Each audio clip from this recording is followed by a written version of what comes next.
Vote হতে 2 মাস, এগুলো চিন্তা করার বিষয় নেই। আপনারা গানটা শুনেছেন তো, যদি হৃদয়ে লেখো নাম সে নাম রয়ে যাবে। আপাতত মানুষের হৃদয়ে আমাদের নাম লেখা চলছে, এরপরে দেয়ালে হবে, পোস্টারে হবে, ভোটিংয়ে হবে, সবে হবে। আমাদের তো ইলেকট্রাল বন্ডের কোটি কোটি টাকা নেই যে আমরা প্রথম দিন সব ঘুরে দেবো।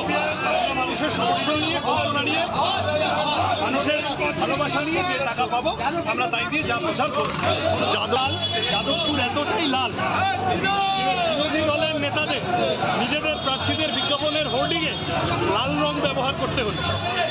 ফলত যাদবপুর কাদের শক্ত ঘাঁটি সেটা যাদবপুরকে বলতে দিন, আর তো মাস দুয়েকের অপেক্ষা।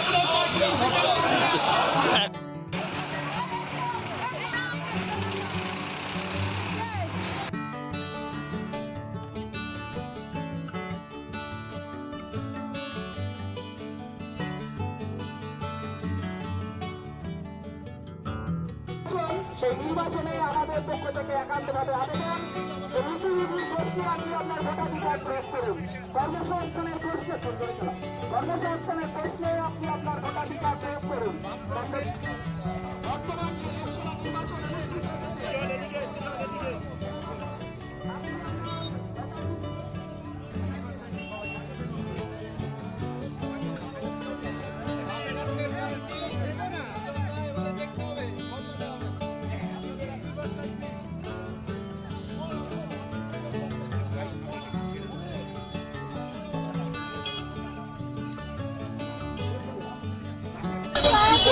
মানুষের ব্যাপক সাড়া আছে, মানুষের ভালোবাসা আছে।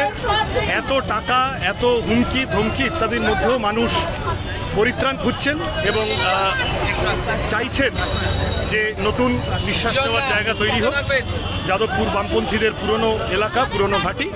আমি নিশ্চিত এবার সেই ঐতিহ্য পুনরুদ্ধার। সিপিআইএম পার্টি কমরেড সৃজন ভট্টাচার্য জিতে আসলে মানুষের জন্য কি কি অনেক রকম কাজ। যাদবপুর একটা মিক্স সিট, শহরের এলাকা আছে, গ্রামীণ এলাকা আছে, মফস্বল আছে, তার বিভিন্ন দাবি দাওয়া আছে।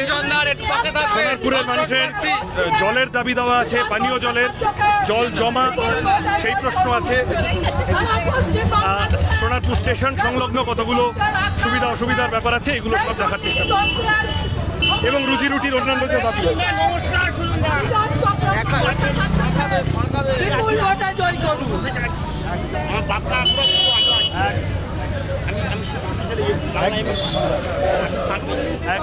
একাধিক দফায় ভোট হবে, কি বলবেন?